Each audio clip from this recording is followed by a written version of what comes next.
Hi, I'm Riggs Zanotti. And I'm Harold Muliati. Welcome to Sounding Great, a podcast dedicated to you, your voice, your recordings, your audio, how you present yourself and how people perceive you. Sounding great because you can. And we are back, and this is our premiere episode of this show, all about voiceover, voice talents, how to be better at voiceover, audio, gear, reviews, and great interviews. And speaking of great interviews, we have one today on our premiere show. We couldn't think of anybody better to ask on. He's a friend of the show, of other shows we've done, and we love Peter. Peter Baker is on. He's a world-renowned voice talent. His stuff is seen everywhere. He's currently the voice and narrator of the Epic Economist, which is on daily, gets many thousands or hundreds of thousands of views. And I always kid with him that it's a show that you want to kill yourself afterwards, but it's really full of great information. It's just all about current events. But he's been on the BBC. He has been a radio personality, TV, announcer, you name it. He has done it in this world. Not to mention he's a great teacher. His master class in voiceover is excellent. He's also got classes on Audition, on voice acting. I don't know what else he's got. He's got a whole mess of other classes that he keeps adding. Great value for the prices. It's very reasonably priced, and you will not go wrong with this training. Well, without further ado, Peter Baker. Peter, how are you? Fine, thank you, and I'm honoured to be on your first show of your new podcast. The honour is ours. Sounding great, what it's all about, really, isn't it? Because the oral world is one that we all communicate with, and also one that you can make an income from, as well as a voiceover, and it's great fun. Every day is different. It is, and it's a lot of fun. Now, you've got a gig right now, which I'm wondering, are you also doing the audio editing and everything else, the video? Oh, yes. I love doing that. And I think that if you're a voice talent, you really need to teach yourself how to do that. That's why a couple of my courses on voiceovermasterclass.com, it's about how to work Adobe Audition and also Premiere Pro, the video editing program. Because quite often, today I've had 3 of them where you're asked to synchronize up to usually a non-English video. And so you've given the English script, and it doesn't work when you've just got the time codes, and sometimes you're not even given that. So you're given the non-English film, and you're given the translation, and you've somehow got to fit it in. Well, sometimes it gets more complicated than that, and you're given a cartoon, like the Russian cartoons I had, and I had to do it mouth sync, basically, for your own voice, all the different character voices. So it's good fun. And so if you can offer that, then you're going to get that work as well. So the more you know, the more work you get. It's a good point. And when I look at the Epic Economist, there's quite a bit of work that goes into it. Are you also putting together the part with all of the pictures and the videos and the stock footage? They asked me to do that, and I said, no, thank you. That's a lot of work. And I really pity the poor video editors who have to do all that. There's an awful lot of footage in there. Yeah. And sometimes, as you know, in the world of television, you've got to sort of put on the screen something relevant to what the speech is about. And quite often the writer thinks of sort of general things. What do you put on the screen, for goodness sake? So it's a very difficult job. Just choosing it, let alone physically doing the job. No, I get sent the script every day, and then I put on that ridiculous voice, and which is very similar to, I did it. The end is near. Well, I don't know if you remember the 1970s film called Network with Peter Finch. Yes. I'm mad as hell and won't put up with it anymore. Yep. Exactly, yeah. So he said, well, I want you now to go and open up your window, put your head outside and say, I'm as mad as hell and I'm not going to take any more. You know, so that's sort of the kind of feel I think quite often works well with Epic Economist. It doesn't work for the whole 15-minute video, of course, but quite often there are some very sort of angry bits in there. I mean, there's so many things that are going wrong in the world, and politicians are just feathering their own nests. It's very upsetting. It's always happened, but we've got to do something about this. Yeah, it's not a good thing right now. And it's interesting you bring up that picture. I think that movie, Network, should be mandatory viewing for anybody right now. I think we're way there. So that's funny. Yeah. But no, you do a great job on the Epic Economist. It's fun, and it's not fun in terms of the content. It's a little depressing sometimes, but your performance and the voice, it's all good. It's all really good, and it's a lot of fun to listen to, and knowing you, it's even more fun. Yeah. Apocalyptic drought is here. So you're in California now. Do you have a glass of water there? Is the drought affecting you? Well, yes. We haven't seen it immediately, but we are getting a lot of warnings. And we are actually in a drought. They said it's one of the worst droughts in our history right now. We've had very little rain, though it has been humid for the last week, so maybe that's a good sign. And there were even sprinkles in a couple places in Southern California, but not enough to bring in the water supply. But there is some mistruth to all of that, because a lot of the lack of water is also they're draining the huge reservoirs up north to save some invisible creature that nobody knows about, which they do on purpose. And then they say, oh, we had to save the eek. What's an eek? I don't know. There is no eek, but we had to save it. And so therefore they get rid of all the water and claim that we're all dying and we all have to ration. It's insane. It's just insane. But that is California. And we definitely need new leadership here. It's been a long time coming. And we did recall our governor, but who knows? That still hasn't happened. But I think in September it's supposed to happen. But there are all the bad things happening. But as I was saying to you before, I wouldn't have done Epic Economist if it was just all false news, made up stuff, basically. But it's all facts in there. They're all carefully checked facts and quotes from experts around the world. So that's really worrying. But of course, that's only part of our day. I mean, the great thing is there's so much variety. Shall I read you what I've done today? Shall I read you? First thing. I'm doing a lot of tourist things at the moment. I think this is really interesting and there's a lot of work for voiceovers here, because you remember even 5 years ago, you went to a museum or an art gallery or something, and you used to borrow those things that got charged up and you put the headphones on, and afterwards they clean them and take them back. Well, since COVID, they don't do that now anyway, but most people have got a smartphone and there are apps on there. And so that means every venue can now quite easily, without having to buy in all that hardware, just simply get the voiceovers done and join one of the, tourist app things. And so there's an awful lot of work. I was doing something for the Faroe Islands this morning. Interesting. And something for a museum in Germany yesterday. So there's quite a few of those things. And you get pronunciation guides for Danish words that you get in the Faroe Islands. So I was doing that. So there's a lot. Aviation training. So it's nice that planes are back in the air again. So teaching people all about the snow cam techniques and what runways to use and all that kind of stuff. So you sort of learn a bit about this when you do these things. And radio adverts for the Barbados, for Republic Bank in Barbados. What else have I done? Automatic fire company in Germany. Basically, it tells you, there's an app, right, in the fire, and it tells you when to put wood into it. I mean, can you believe it? You've got technology in a fire. Isn't that That's weird? amazing. But there we go. It's a film we did there. And that was one of the examples of my English voice sort of over-voicing the German stuff that's on there already.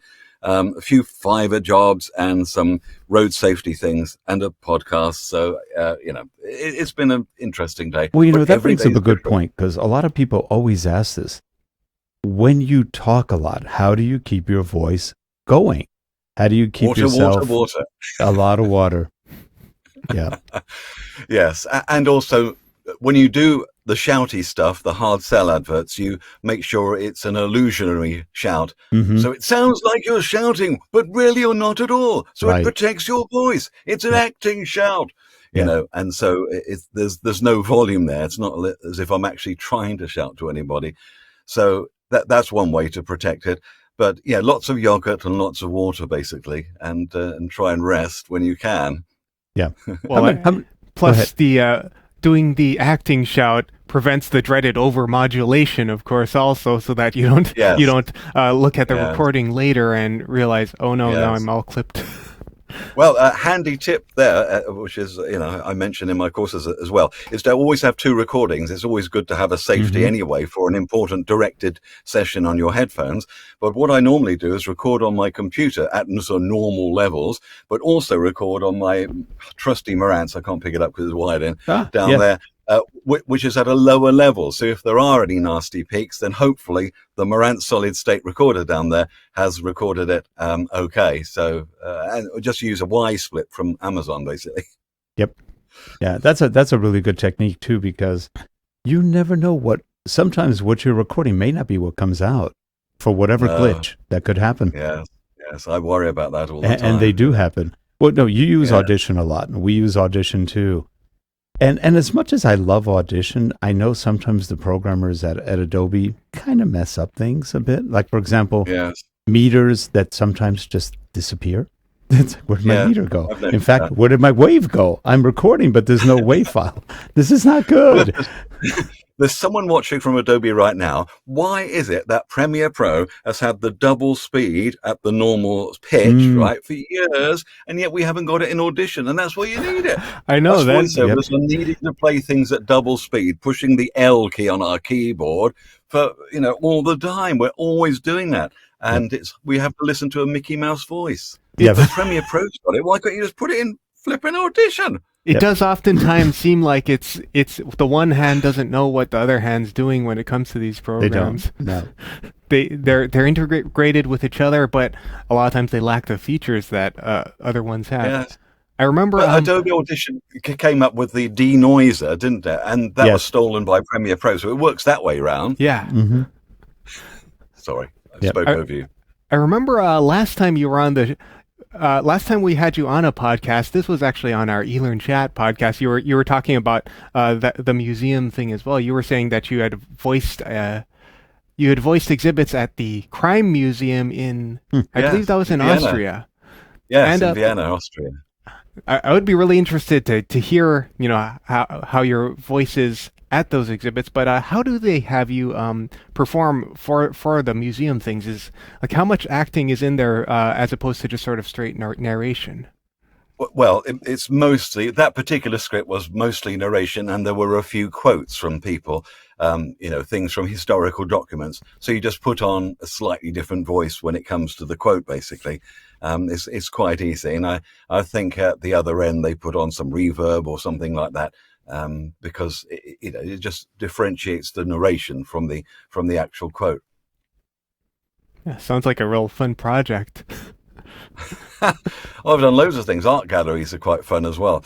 But quite often you get sent the script and you've no idea. You're describing a picture you've not seen. So you need to go on the internet and just find what picture it is you're talking about. So, I'm an expert on that now. Here we go. That's the weird thing. We sound or have to sound like experts on everything, whether it's a tourist attraction, whether it's a museum guide, whether it's an e-learning thing for insurance or something, yet another one on insurance, or aviation like I did today on runways. So, you just got to sound like you know what you're talking about.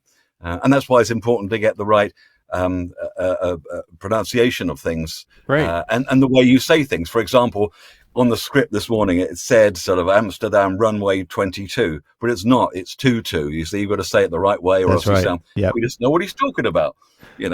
It's not 22L. It's 22 left runway, whatever.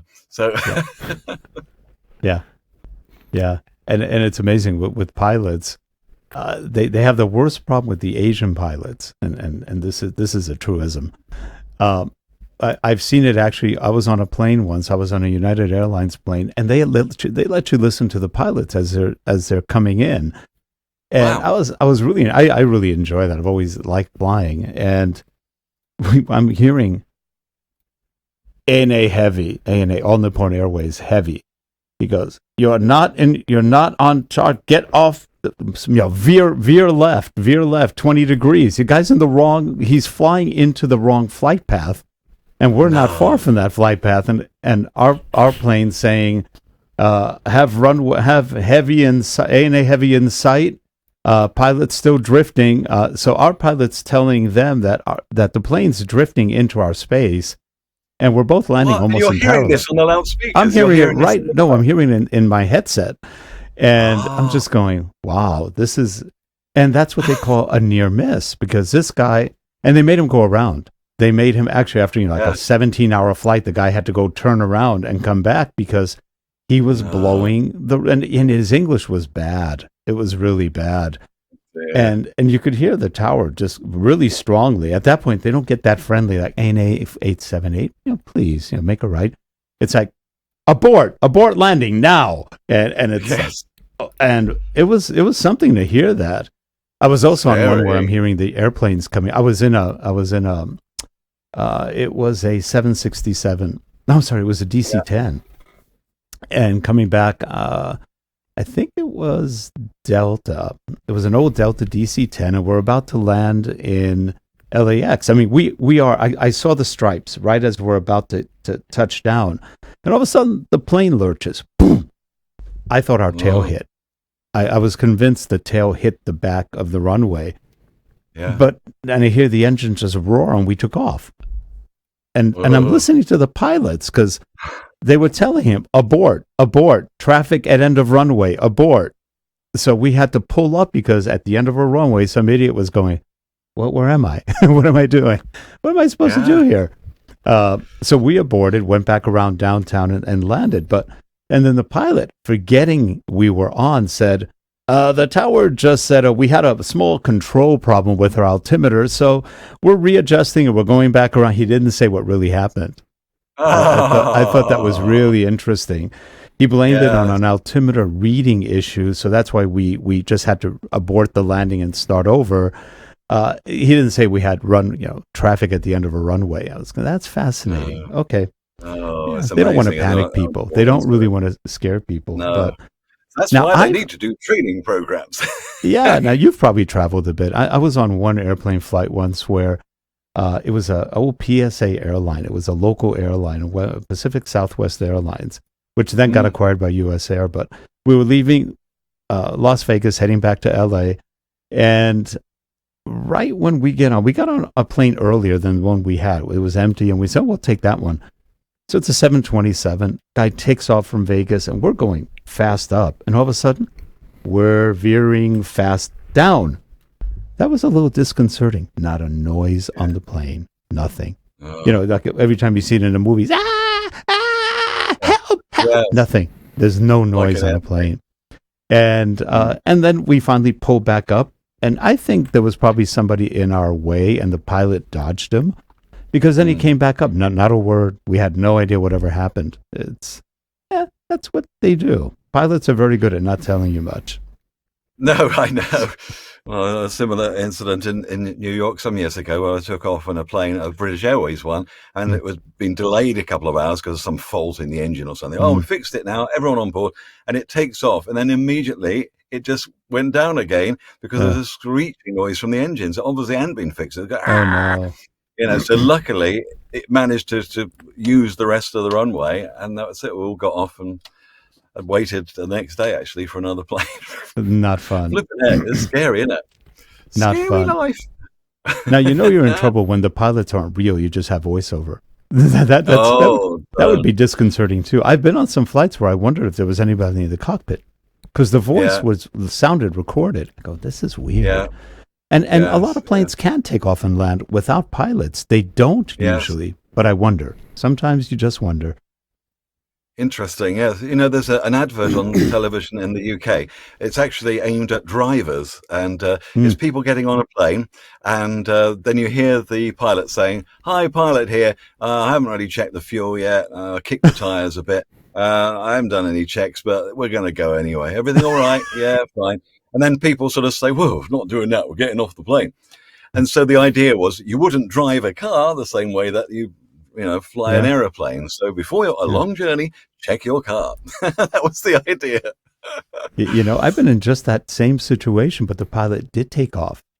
And that was a little scary. We were on the runway at LAX. We were right like second from takeoff on an old 727 Delta heading to Salt Lake City for some business. And as we're getting ready to line up,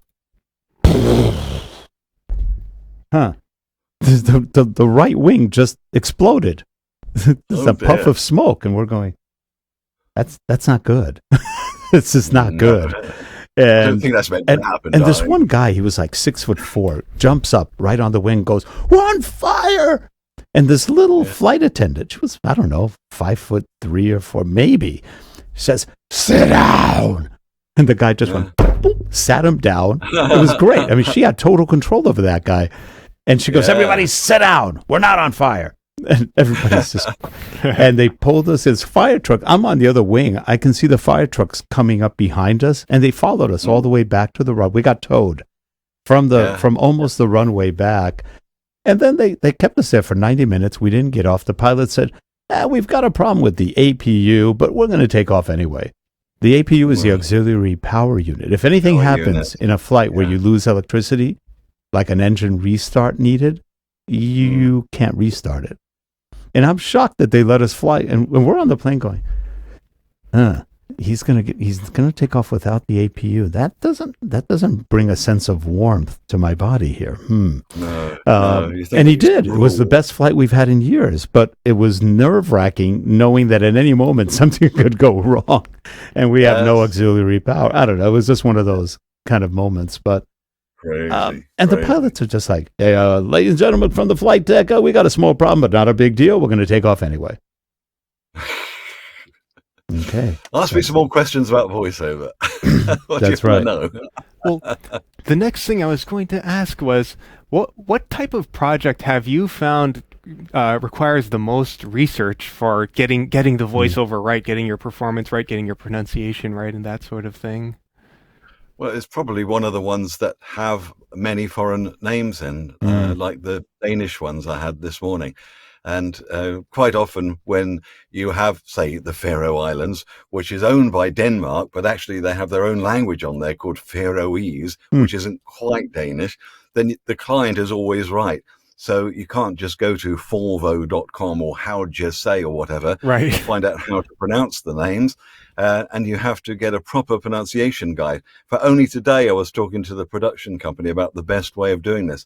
And folks, if you're a voiceover and you have a lot of foreign words or words that you aren't familiar with, you really got to insist on getting a good pronunciation guide and not just links to all sorts of various things, all those awful things on YouTube where they're like 2 minutes long just to tell you one word and it's full of padding. I am so glad you are on my YouTube channel. Please subscribe. And now I'm sure you'd like to know how to say this word. No, just tell me the word. But of course they don't, do they? So you need to insist on getting a good pronunciation guide. And the best way of doing it, and you have to train your clients to do this, not to do it fast, nice and slow. And the ideal way is to have one file, not separate files, so it saves them time as well, and highlight the words that they're going to say in the script. So you know exactly the words coming up, one file, and they say it 3 times. So you say the first word, Storhaven, and then Storhaven, 3 syllables, you know that, right? And then Storhaven afterwards. So that's the way to do it. And then you go on to the next one. That's the best way. You've got to split it up into syllables. And when you do really complicated languages, well, for me, like Russian or Polish, you've got to do that. It just doesn't make sense. It's just a mass of sound unless you get it split up that way. So you've really got to ask your client, or else it will just be a really difficult and impossible job, and you'll be forever remaking it. Now, do you find that German is difficult because of all the compound words that are just very long? I like German. I worked in Vienna at Blue Danube Radio for many years. So not for me personally. I studied it at school, so I find German very, very easy. I don't even ask for a pronunciation guide that's good. For German ones. French is okay as well. Maybe in American schools you don't learn German. Or... Not that much anymore. In the old days, if you were a chemistry major, I'm talking back, I think the last time they really started teaching was in the 70s. And if you were an engineering major or a chemistry major, biology major, some of the books were still written in German in those days. So, but that was back 60s and 70s. Now, they don't teach German that much. They don't even teach language anymore in most schools. Very little. No, same in Europe, really, really weird, particularly in the United Kingdom. It's such a shame because, languages are fun and they help you communicate. I know practically when you go on holiday, everyone speaks English. So why do we bother? You get that. But it does help you enormously. It really does, particularly in our jobs as voiceovers, and understanding language and how the structure of it is. And, we can make a good guess as to how the word sounds without even looking it up. Right. Just by looking at the letters. Is it IE or EI and all that kind of stuff. Mm-hmm. Well, and I suppose on the subject of how much foreign language people tend to learn in school in this country, there's that old joke where if you speak 6 or more languages, you're a polyglot. If you speak 2, you're bilingual. If you speak 1, you're an American. Very good. Yeah, that's absolutely. Funny. It's really been that case forever. Yeah. Yeah. Well, I mean, many Americans don't ever leave the country in their lifetime, isn't it? Like 65%. That they don't even leave their state. Really? Or even I've known people who've never left their cities. It's interesting. Wow.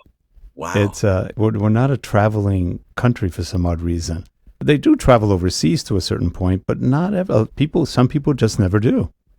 It's interesting. Now, how many languages have you learned during your life so far? Just French and German, basically. I could have taken Italian at school. A little bit of Russian was taught at the school. And we did Latin, actually. We did 2 years of Latin. That was compulsory when I went to grammar school. So when I was like 10, 11, 12, you had to learn Latin. And that was very useful because it's sort of almost Italian. So it helps me with my Italian jobs. And I've got loads of clients in Italy. So that sort of helps me, again, just to speed read it and understand what the words mean just from their roots. That's interesting. Now, you mentioned, I think at the beginning, when we had some problems getting your mic hooked up because of our vMix. Yes, we're there now. I think you're listening. We got it working. Now, which mic are you on? You said Neumann, I think. Oh, this is just a TLM 103.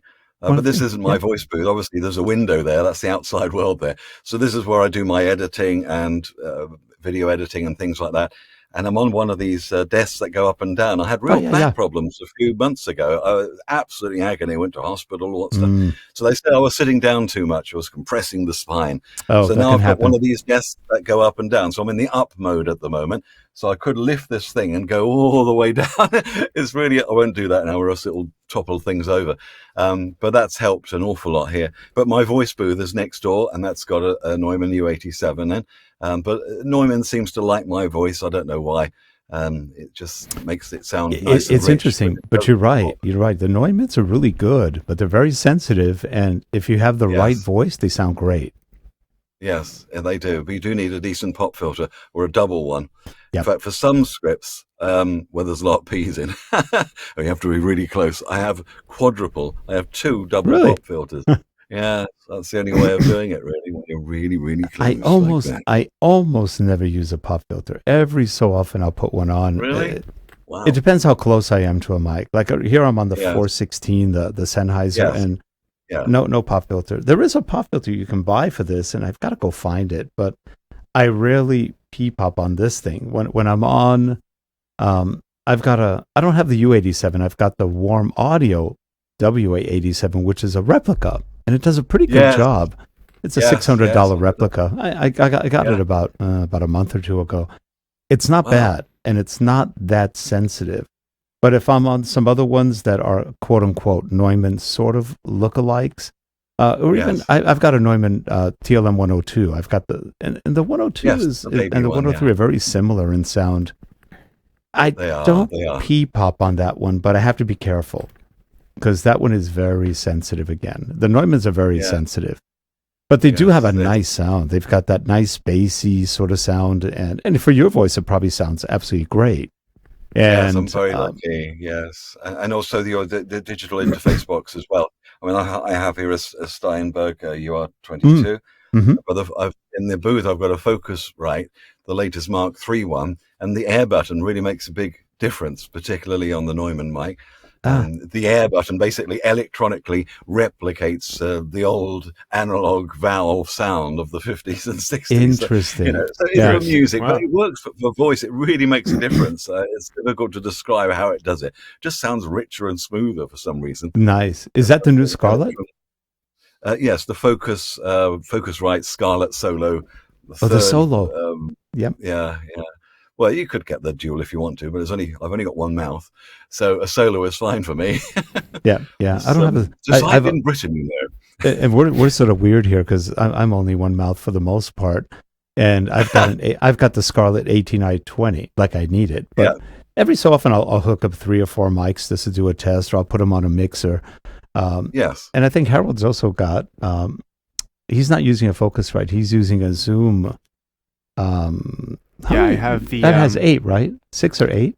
I have the Zoom R24 at home. It's it's an interface. I guess it's sort of a mixer. It you can put inline effects and that sort of thing. I believe that one has 8 XLR inputs. What do you have on the one at work? 4? Yeah. That one is, I think, 2 XLR and 2 quarter inches. And I wanted to get the Marantz, but they didn't have it when I was looking at Sweetwater. It wasn't in stock. So I wound up getting a Tascam DR, what was that? 500, 100? I can't remember the number. Yeah. Haven't really used it much yet, but we're going to be doing some of the same thing. It does the same thing, right? It gives you that, it'll record 2 tracks. It'll record a normal and a backup track a lot lower. Yes. Just in case. That's very clever. Yeah, absolutely. Yeah, I mean, some of the podcast machines around are amazing, because when I was researching for the podcast course on voiceovermasterclass.com, and also there's a book version of it out now called Podcast Production. Yeah. But inside there, I sort of researched all the latest stuff, and there's some amazing machines out now, aren't there, from Rode? And the Zoom ones are flipping amazing for the price. And you get the packages with it all in there. You can have your own podcast studio for a very reasonable amount. And it's all in there, and it's all works together. You don't have to look at separate wires.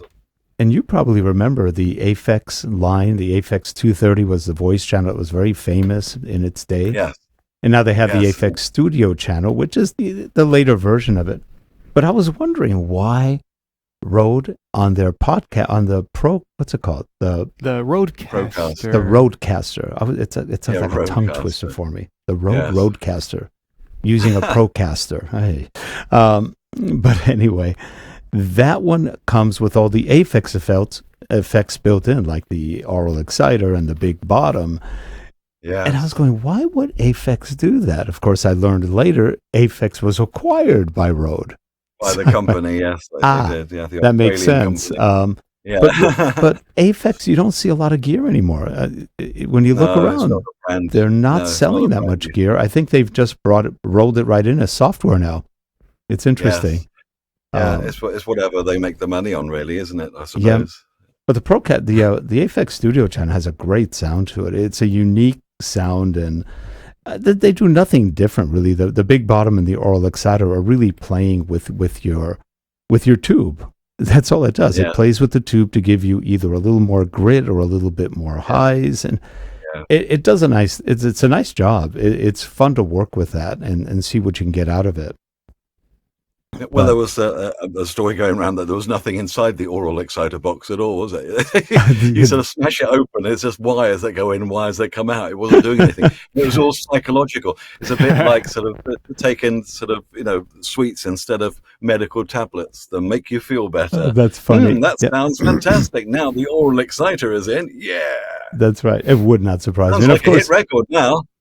And the guy who ran Aphex, I can't remember what his name is. He was, I think he has Spanish last name. I think he had a really good sense of humor because he calls it the big bottom, and people immediately go, "The big bottom? Like, you mean like somebody's ours?" No, it's the big bottom.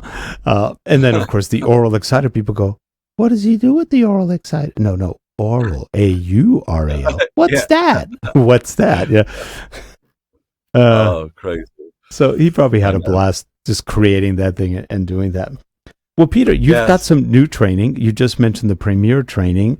And that, again, that's valuable for a lot of people, especially a lot of voice talents are very good at voice. A lot don't know how to do their own editing. Many are learning how to do editing, but many don't know much about video either. So other than some of them do podcasts, but these are, like you mentioned right up front, these are really important tools to add to your arsenal, to be able to do a little bit of editing and everything, just in case you have to. Of course. And you're quite often asked to do a voiceover for a video that they've done a rough voice on anyway, or nothing. So you always sent videos. So rather than just open it in your VLC or your media player or something like that, just put it into Premiere, and then you can try your voice against it before you record it as audio only. But for syncing, you've got to do it that way, for synchronization of your voice to the video, and then the client is really happy. And even if he or she hasn't asked to do it, sync it up and send it to them saying, look, I've done all the work. You just stick it on your timeline and they'll love you for it. And you've gone the extra mile and you'll get more work. And you've had to do it anyway, really. So yes, to learn a video editing program is really important. And if you don't want to pay for Adobe's version, there are plenty of good free ones out there. There's Hit Film Express. It's not bad. DaVinci is free as well. You can, donate to it if you want. So there are some excellent ones. So they're all very, very similar. So in that training course you just showed there, we do explain about all of them. And there's a separate one on green screen because I don't know if you can see behind me. It's gone now. Up there. Can you see it? I'm pointing to the green up here. That's a green screen that comes down in here. And so basically, I've got one right behind me. So does Harold. There we go. Yeah. So I can just disappear into another world. So you may want to, as well as offering voiceover services, offer InVision services. And over there, I've got a little camera, 4K camera, and a little auto cue, and then I can run it with my mouse. So you can sit. So you don't even need anybody to run the teleprompter. Basically, you can just do it all yourself, which is great fun. So there's a course I do called the Green Screen Challenge that tells you all about how to do that. So here we are. Create your own green screen home studio. There we go. So that's an interesting course. You can see how I set it up here. Yeah, and people I thought it was impossible because normally, well, yeah, interesting that there's a big studio down the road which I used to hire because I thought I could never do it in here. It's tiny. But for the course, I did it, and I carry on doing my green screen in here because why should I hire the studio? And also the software has become so, and the software nowadays that comes with a lot of the recording and everything is really good. It really creates a great key without having to do a lot of work. Yes, the one in Adobe is quite good, although there are some lighting conditions which I have used another one. There's a company called New Blue, yes. and they make one called Chroma Key Pro, and I find that excellent, really, really, really good. And if you've got a really difficult lighting condition or somebody with really fuzzy hair or something like that, right. That helps, and it's better than the one that you get in Premiere. But you can import it in, and you can see it in Premiere. You don't have to export it and do it in a separate program. It's like a third-party plugin. And you said one thing a couple of minutes ago, like you said, if you can add that syncing, or if you can add something, that's something I've told people in voiceover and in other areas all the time. Don't nickel and dime people. If you can add a little value and it doesn't kill you, it will add so much more revenue to your work later because people will want you to work with them. It'll make them excited because, there's nothing worse than nickel and diming somebody. Then they start feeling like, I don't know if I want to work with that person anymore.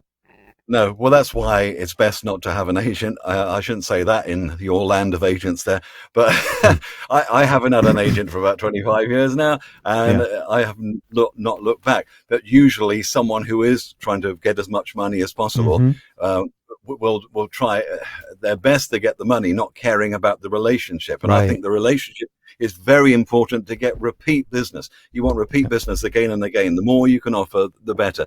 So for many of my clients who haven't got English as a first language, I always do a proof check and say before I record it, are you sure you want me to say this? That you haven't put a verb in here or something. Right. It doesn't make sense. Tell me what you're trying to say. I will rewrite it for you. It won't take me long. And so if you offer that as part of the service as well, again, they will love you for it and be a repeat customer, which is really good. Now, interestingly enough, on the Epic Economist, you take the point of being in the United States. You're talking as if you are here. Now, has anybody ever commented on, but wait, isn't he British? Yes, isn't he British? I know. Yeah, I got stuck in America. Well, I could have been. I've been to America many times, and I could be there, but that's the script I'm asked. I did query it, but they said, no, you've got to sound like you're in America. So in fact, even the main scriptwriter actually is not in America. But that's funny. Go into that now. But I know. It should be against the Trades of Descriptions Act of 1973, shouldn't it? or something like that. Yeah. Well, Peter, we are just about out of time. I think we've been out of time for a while, but I guess we have to cut it short. As always, a pleasure seeing you. You're a wealth of knowledge, and as always, for all you people watching, if you are watching, has anybody been in the chat room, by the way? I noticed people have been watching us on Facebook. Okay, people have been watching, but nobody's been comments. talking. People are shy on these chat rooms, but anyway.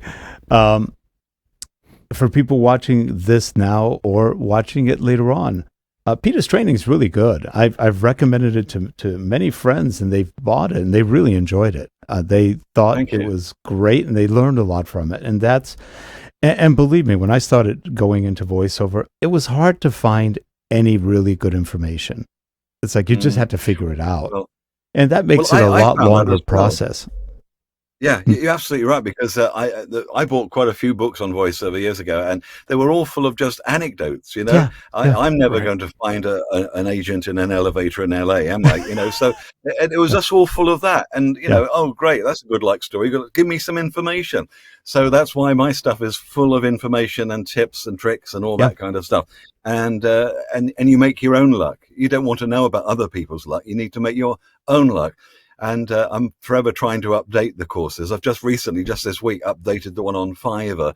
Because, if you're starting out in voiceover, the Fiverr site, which used to have such a terrible name, you're not doing a voiceover for $5, of which you only keep $4, are you?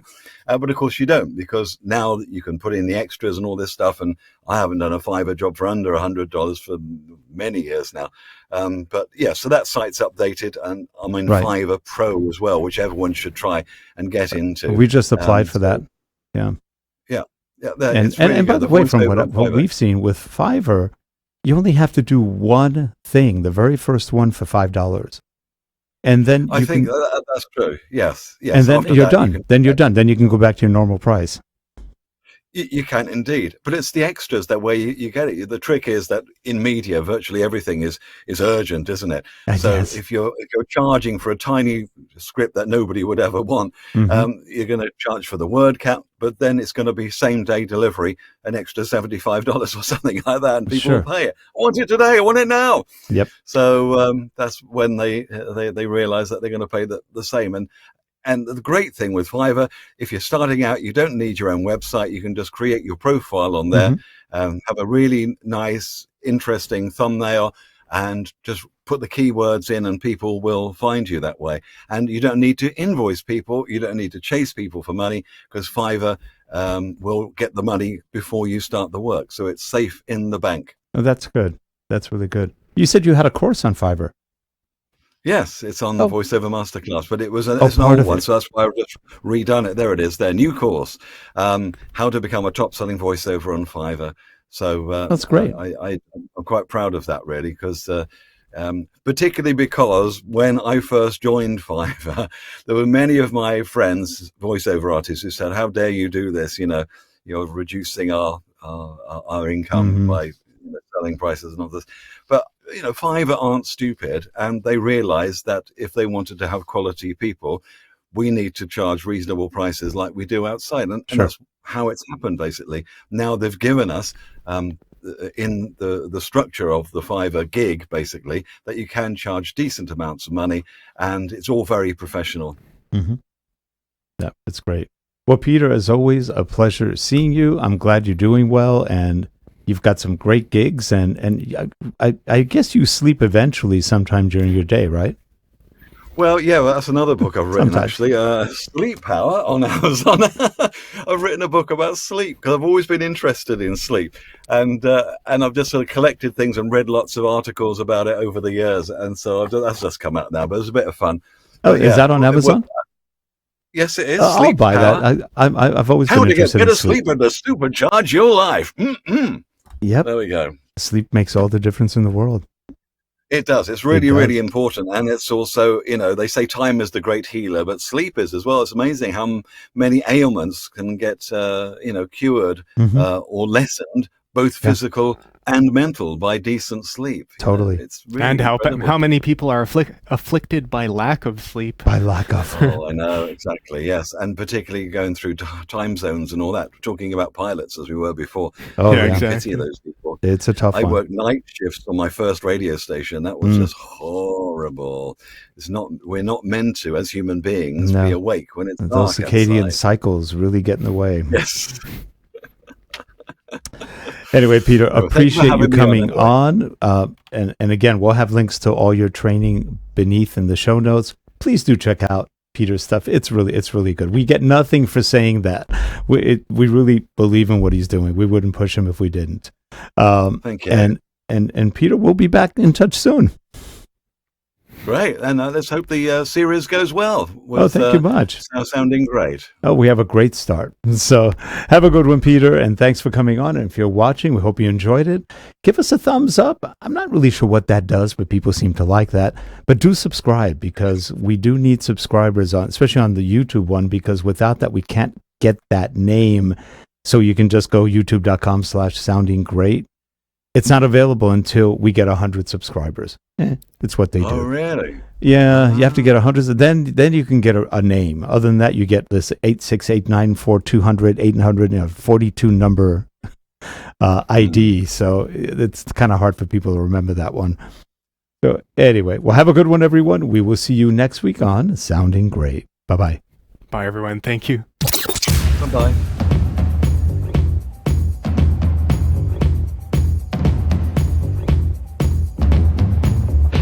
Marching.